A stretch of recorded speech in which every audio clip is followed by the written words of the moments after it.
DC को किस तरीके से प्रोड्यूस करते हैं। तो इसके लिए सबसे पहले हम लेते हैं जनरेटर। जनरेटर क्या करता है, ये हमारी एसी करंट को प्रोड्यूस करता है। जैसे ही हमने एसी करंट प्रोड्यूस करवाई, सिंस हमें कैसा करंट चाहिए, डीसी करंट चाहिए, तो यहाँ पे क्वेश्चन ये अराइज होता है कि डीसी ही क्यों चाहिए। तो अगर हम इसको एक कॉन्सेप्ट को समझे तो हम सीधे तरीके से समझ सकते हैं इसका ये एग्जांपल लेके कि मैं एक फ़ैन लेती हूँ, ठीक है। जब मैं फ़ैन ले रही हूँ और वहाँ पे अगर मैंने एसी करंट को यूज़ किया है तो उसकी ये हमारी पॉजिटिव हाफ साइकिल है और ये हमारे नेगेटिव हाफ साइकिल है। जब मैं पॉजिटिव हाफ साइकिल के बारे में बात करती हूँ तो उस समय अगर मेरा फ़ैन इस तरीके से रोटेट करता है, सपोज़ इस तरीके से रोटेट करता है, और जबकि मैं नेगेटिव हाफ साइकिल के बारे में बात करूँ तो मेरा फ़ैन थोड़ा सा इसके अपोजिट रोटेट करेगा, ठीक है। तो यानी पॉजिटिव में तो ऐसे रोटेट कर रहा है और नेगेटिव वाली हाफ साइकिल में इस तरीके से रोटेट कर रहा है।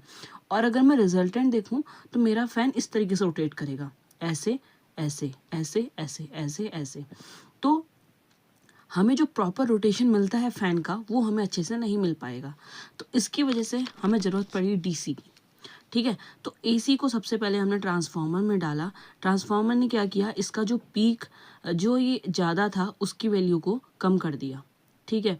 फिर हम बात करते हैं रेक्टिफायर की। रेक्टिफायर का क्या काम है, ये एक ऐसी डिवाइस है which is used for converting AC current into DC current.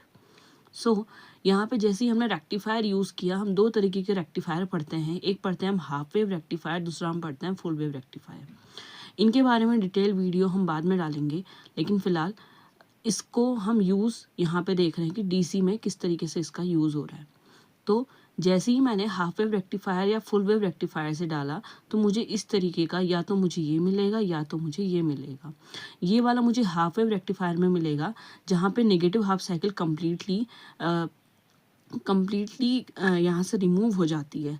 और जो यहाँ पे है फुल वेव रेक्टिफायर के केस में सिंस दो डायोड्स यूज़ होते हैं तो ये पॉजिटिव और नेगेटिव दोनों ही केसेस में वर्क करता है और इस तरीके से हमें पल्सेटिंग करंट मिलती है।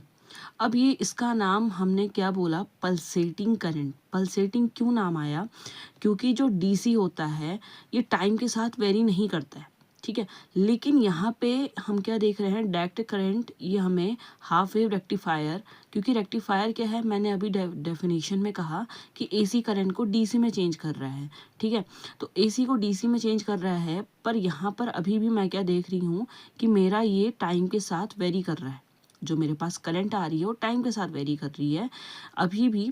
तो इस केस में इसको मैंने नाम दिया पल्सेटिंग करंट। तो पल्सेटिंग करंट क्या होती है, आप देख सकते हैं कि डीसी का मैग्नीट्यूड यहाँ पे टाइम के साथ चेंज कर रहा है तो उसको हम पल्सेटिंग करंट कहते हैं। तो दिस इज पल्सेटिंग करंट। अब इसको मैंने फ़िल्टर से पास किया, तो फ़िल्टर से पास करने के बाद अभी भी इसमें कुछ ना कुछ रिपल बचा हुआ है। रिपल बचा हुआ है इसका मतलब अभी भी हमारी जो डीसी मिल रही है फ़िल्टर से पास कराने के बाद अभी भी इसमें कुछ ना कुछ पोर्शन एसी का बचा हुआ है।